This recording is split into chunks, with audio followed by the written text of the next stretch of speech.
નમસ્કાર, આપ જોઈ રહ્યા છો નેશન પ્લસ ન્યૂઝ. હું છું આપની સાથે હેતલ ભગત. વઢવાના ગામના તળાવના પાણીનો ખેડૂતોને ઉનાળુ સિઝનમાં ખેતી માટે ડાંગરનો પાક લેવા માટે આપવા ધારાસભ્ય શૈલેષ મહેતાએ ભલામણ કરી હતી, જેને લઈ વઢવાણના સિંચાઈ વિભાગ દ્વારા પાણી આપવામાં આવ્યું છે.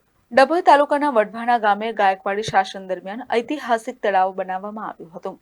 આ તળાવમાંથી આજુબાજુના વિસ્તારના 21 ગામોના ખેડૂતોને ખેતી માટે લાભદાયક છે. ઉનાળુ સિઝનમાં ખેડૂતો ખેતી કરી શકે તે માટે ધારાસભ્ય શૈલેષ મહેતાને રજૂઆત કરવામાં આવી હતી.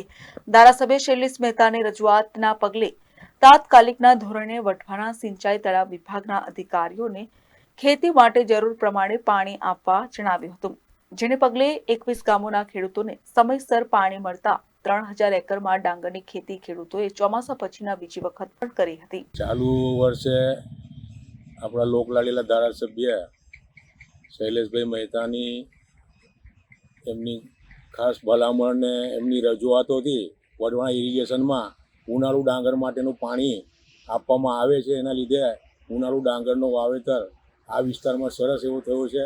લગભગ 90થી 95% ઉનાળુ ડાંગરનું વાવેતર વઢવાણા ઇરિગેશનનું પાણી મળવાથી ચાલુ છે ને આજની તારીખમાં બી ઉનાળુ ડાંગરની રોપણી ચાલુ છે.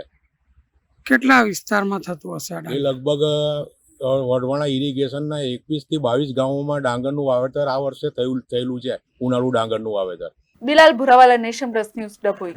સમાચારોના સતત અપડેટ માટે નેશન પ્લસ ન્યૂઝના યુટ્યુબ ચેનલને સબસ્ક્રાઇબ કરો, બેલ આઇકન દબાવો અને ફોલો કરો ઇન્સ્ટાગ્રામ, ફેસબુક અને ટ્વિટર પર.